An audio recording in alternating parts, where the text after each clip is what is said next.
জবা জবা জবা জবা জবা। সত্যি জবার এই যে একটা 16 বছরের মেয়ের জার্নি থেকে একেবারে সে ঠাম্মা হওয়া অবধি আপনারা কিন্তু পুরো জার্নিটাতে আমার সঙ্গে ছিলেন এবং আমাকে অঢেল ভালোবাসা দিয়েছেন।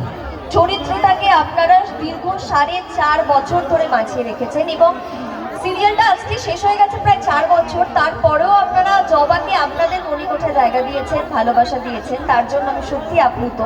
আর সত্যি বলতে জবা চরিত্রটা আমার জীবনেও অনেক বড় একটা অধ্যায়, কারণ জবার চরিত্রটা করার পর থেকে আপনাদের এই ভালোবাসা আমি পেয়েছি, পরিচিতি পেয়েছি। তো সত্যি জবা আমার কাছে খুব স্পেশাল।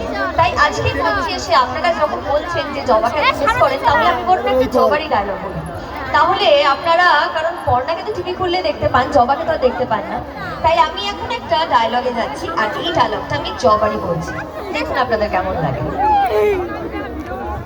আমি জানি ছোটবেলা, আমি জানি আমি কোনোদিনও আপনার যোগ্য স্ত্রী হতে পারবো না, আমি তো কোনোদিনও আপনার যোগ্য হতেই পারবো না। আমি তো লেখাপড়া জানি না, আমি তো একটা অশিক্ষিত, আমি তো কোনোদিনও আপনার ভালোবাসাটা নষ্ট করতে চাই না। ছোটবেলা আমি কোনোদিনও চাইনি দেবী দিদিমণির জায়গাটা নিয়ে, কিন্তু আমি কি করবো বলুন?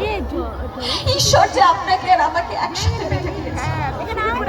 আমি আপনার থেকে কিচ্ছু চাই না ছোটবেলা, আমি শুধু চাই আপনার পায়ের কাছে থেকে শুধু আপনার সেবা করতে।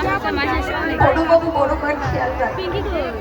আমার কাছে এই বাড়িটা হচ্ছে একটা মন্দিরের মতো, আর সেই মন্দিরের দেবতা হচ্ছে যতবার বড় বৌদি আপনাদের দিকে চোখ তুলে তাকাবে, ততবার আমি জবা সেনগুপ্ত আপনাদের সামনে এসে ঢাল হয়ে দাঁড়াবো। বড় বৌদি তুমি যতই চেষ্টা করো না কেন আমার সংসারটাকে ভেঙে দেওয়ার,